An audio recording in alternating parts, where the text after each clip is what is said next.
अब श्रद्धांजलि सभा के कार्यक्रम अब अंतिम क्षणों में धीरे धीरे चल रहा है।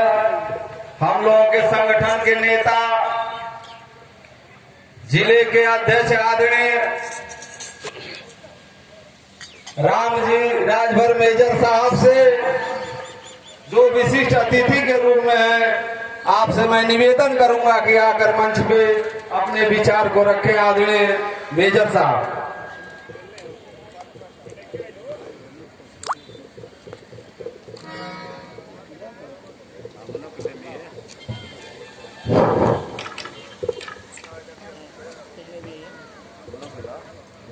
रहो आबाद दुनिया में, रहो आबाद दुनिया में, दुआएं दिल से देता हूँ।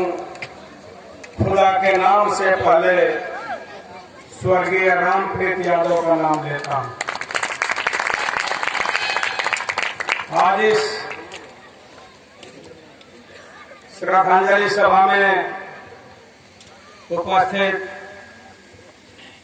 इस सभा के मुख्य अतिथि राष्ट्रीय संगठन मंत्री बड़े भाई शालिक यादव जी,